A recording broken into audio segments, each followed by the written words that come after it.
Once upon a time, there was a goat who had 7 kids. Her love for them all was so great that she hardly ever let them out of her sight. She would spend many happy hours in the fields with them, playing ball games and telling them fairy tales. All her kids wore bells around their necks, and as they frolicked around their mother, they made the most beautiful tinkling sound. One day, the mother goat gathered all her little kids around her and told them to listen very carefully. "My dear children," she said, "I have to go into the forest today to collect some food. But while I am gone, you must be extra careful.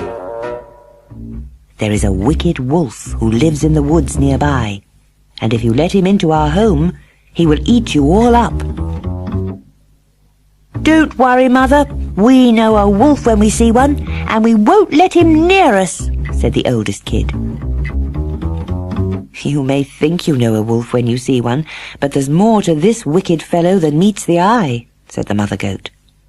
"This scoundrel often dresses up in disguise.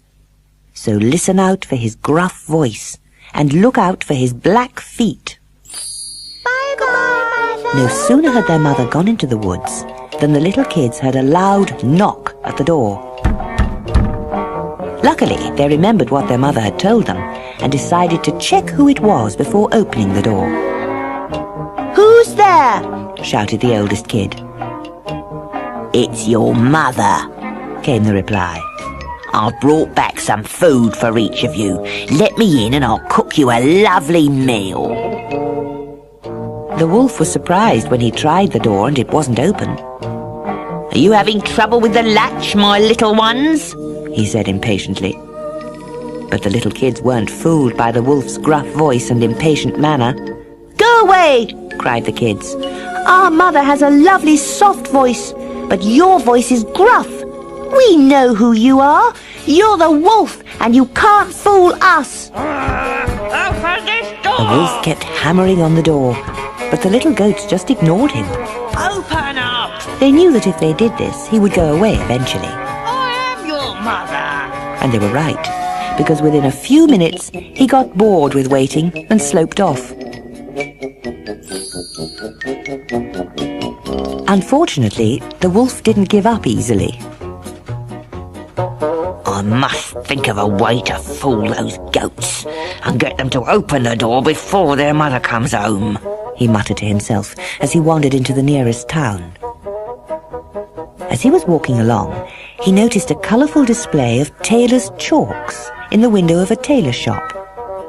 These gave him a brilliant idea. So he went into the shop and bought himself the biggest lump of chalk he could find. "If I eat this chalk, will it make my voice softer?" he said to the tailor. "Chalk isn't for eating," was the tailor's reply. But the wolf had a strong will of his own. "We'll see about that," the sneaky wolf muttered, and he ate the chalk anyway. He then set off for the house of the 7 little kids to put his plan into action and try out his new soft voice. "Hello.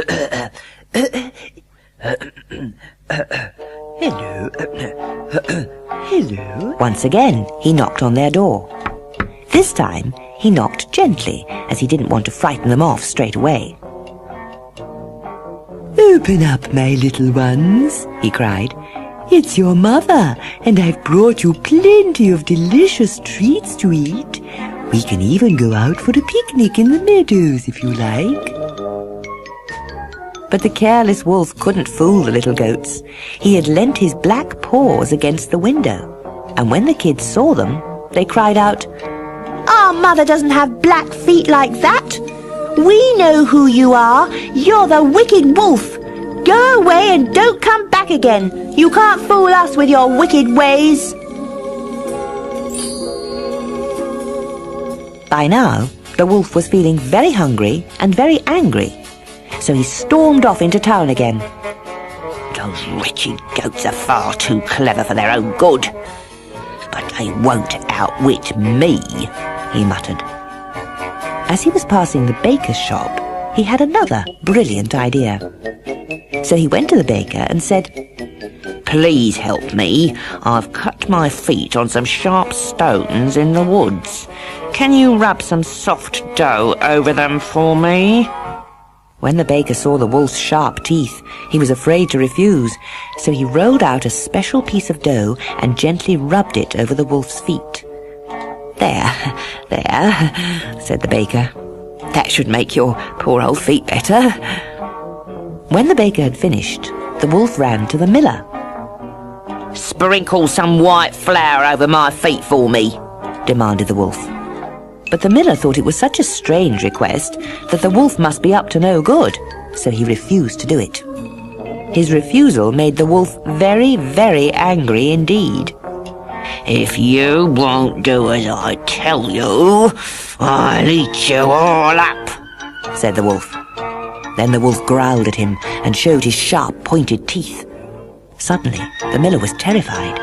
He valued his own life too much to refuse his request. Well, if that's the case, I'll certainly make your paws white for you," said the miller. So he took each of the wolf's paws and dipped them into a large bag of flour. "Here you go, white as snow." Now the wolf was happy, because he had the white paws that he'd asked for. With all the speed he could muster, the wolf ran off to the house of the 7 little kids. When the wicked old wolf got to the house, he quickly ate some more chalk so he could speak in his softest, kindest voice again. And then he knocked on the door. "Please open the door for me," he said. "I've been collecting food in the forest all day, and I'm absolutely worn out now." But the little kids hadn't forgotten their mother's warning, and before they would open the door, they said, "Your voice may be soft, but we need to see your paws before we can be sure that you're our mother." The wolf put his paws up against the window, and because they were covered in dough and flour, they looked pure white. "Oh, we're so pleased you're home. You'll never believe what a terrible time we've had," said the oldest kid as he undid the latch. But when he looked up and saw the wolf towering above him, he shrieked out in horror. "Shut the door! Shut the door!" he cried to the other kids. But it was too late. The wolf had already made his way into the kitchen. "Oh no, it's the wolf! No! Help! Help! Somebody save us from the wicked wolf!" cried the little kids. But there was nobody around to hear their cries. All the little kids were so frightened that they tried to hide. One crept under the table, the second jumped into the grandfather clock, the third slid under the bedclothes, the fourth hid under the bed, the fifth crept behind some logs in the fireplace, the sixth jumped under the sink, and the seventh hid himself in a big cupboard. The wolf was in such a rage when he entered the kitchen that he made all the little goats quiver with fright. "You've kept me waiting all day," he snarled. "But now I'm going to eat you all up." The first kid he found was hiding under the bedclothes. The poor little thing was quivering like a wobbly jelly. He was still in such a rage that he overturned all the furniture, so it wasn't long before he found 5 more of the kids. One by one, he ate the poor little creatures all up. The only kid he couldn't find was the youngest one, who'd hidden himself in the clock case. When the wolf had swallowed the 6 kids, he wandered off to the meadows for an afternoon nap. Soon afterwards, the mother goat came home from the forest. My children, what has happened?" she cried when she saw that everything had been turned upside down in the kitchen. She called after all of her children by name, but none of them answered until she came to the youngest. "Mother! Mother, I'm in the clock case!" cried a little voice. Then the little kid ran straight to his mother. "Where are all your brothers and sisters?" asked his mother.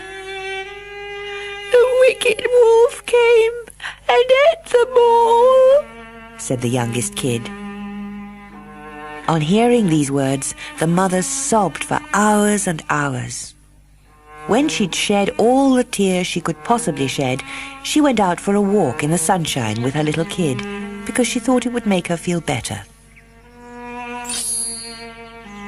While they were out walking, they came to a beautiful meadow. The mother goat was, of course, still very upset, but the lovely scenery made her feel a little bit happier. "Stay close by me, little one," she said to the kid. "You're all I have left in the world." And as she spoke, she looked into the distance and noticed a large creature lying under one of the trees. Look, Mother, what's that? The mother goat had rather poor eyesight, so she had to get pretty close to the creature before she could work out who it was.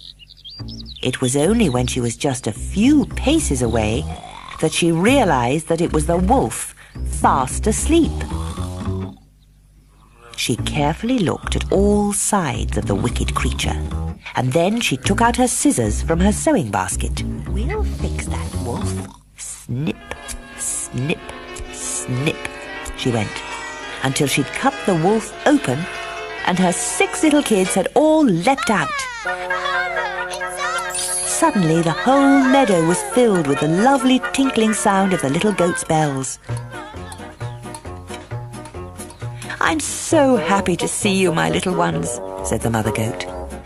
"But there is something we must do before we can feel really safe." And then she told all her little ones to fill the wolf's stomach with the biggest stones they could find. There's one over there. Don't wake him up. The 7 kids searched high and low for stones and wasted no time in filling the wolf's stomach with them. This'll fix him. Shh. "You've done very well, my children," said the mother. And then she sewed the wolf up again. She just had time to hide behind some trees with her little kids before the wolf woke up. Oh, dear. I'm so thirsty, he muttered to himself as soon as he awoke.